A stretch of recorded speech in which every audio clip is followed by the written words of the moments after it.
கிறிஸ்துவுக்குள் பிரியமானவர்களுக்கு ஆண்டவராகிய இயேசு கிறிஸ்துவுடைய இனிய நாமத்தினாலே வாழ்த்துக்கள்.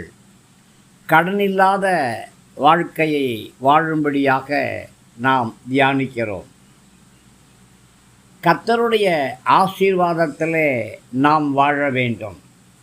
தாவீது கோலியாத்தை ஜெயிப்பதற்கு முன்பாக கோலியாத்தை வீழ்த்தும்படியாக தாவீது 5 கூழாங்கல்லுகளை கொண்டு போனான்.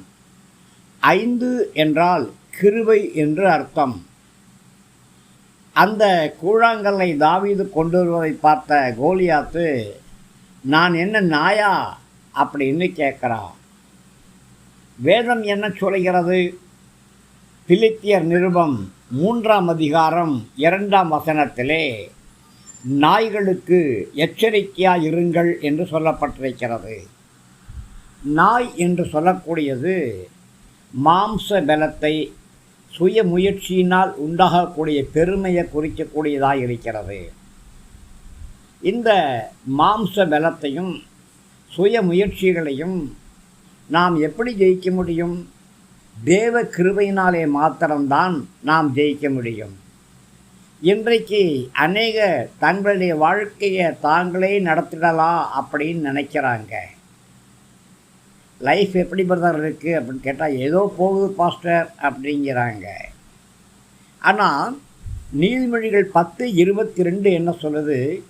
கர்த்தருடைய ஆசீர்வாதமே ஐஸ்வர்யத்தை தரும். பிரியமானவர்களே, சுய முயற்சியிலே வாழ்ந்தது போதும், சுய பலத்திலே வாழ்ந்தது போதும். தேவனுடைய உதவியோடு கூட வாழும் வாழ்க்கையை விரும்புங்க. தேவன் உங்களை ஆசீர்வதிப்பதற்கு ஆயத்தமாக இருக்கிறாரு அப்படிங்கிறத நம்புங்க.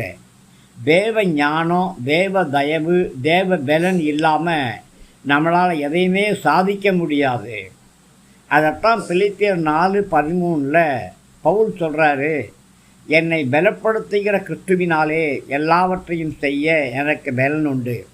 கடினமான உழைப்பை அல்ல, கர்த்தருடைய ஆசீர்வாதங்களை நம்புங்க.